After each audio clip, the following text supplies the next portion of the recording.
যদি কোনো ব্যক্তি ব্যভিচার করে, যে পুরুষ করবে যে নারীর সাথে, সেক্ষেত্রে পুরুষের বিচারটা হবে, নারীর কোনো বিচার হবে না। রায় প্রভাবিত যদি হয়ে থাকে তাহলে বাদীপক্ষ আপিল করবেন। এখানে তো আইনের তো আছেই, তো আইনে তো বলা আছে আপিল করবেন। সেক্ষেত্রে যদি এভাবে বলতে চাই তাহলে তো আদালত অবমাননা হবে। আদালত বিচার বিশ্লেষণ করে যে রায় দিছে সেই রায়ের প্রতি আমি শ্রদ্ধাবোধ এবং কি এটাকে আমি ধন্যবাদ জানাই। আপনারও সাথে অনেক আইনজীবী বলছে যে এই রায়ের মাধ্যমে আসলে ব্যভিচার আরো প্রতিষ্ঠিত হলো বা জনপ্রিয়তা পেতে পারে, আপনি কি মনে করেন? না, ব্যভিচার প্রতিষ্ঠিত হতে পারে এরকম না। আপনারা জানেন বাংলাদেশে অনেক ধরনের মিথ্যে মামলা হয়, মিথ্যে মামলা তো হচ্ছে, পিছনে হয়েছে, ভবিষ্যতে হবে।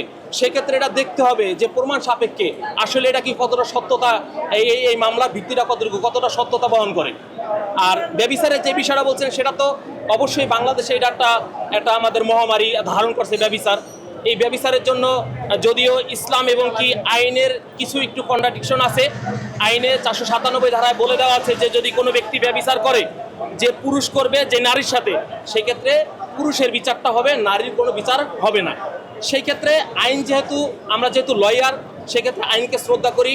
আইনে যেটা বলবে, বিজ্ঞ আদালত যেটা বলবে সেটাই আমরা মেনে নিব। তবে আদালতের থেকে যে রায়গুলো আসবে সেটাকে সম্মান করতে হবে এবং কি আমাদেরকে সচেতনতা সৃষ্টি করতে হবে যে আমাদের ধর্মীয়ভাবে কিছু অনুসরণ করতে হবে, যে পরকীয়ার বিষয়টা আমরা ধর্মীয়ভাবে যদি নেই তাহলে আমাদের পরকীয়াটা এই সমাজে থাকবে না।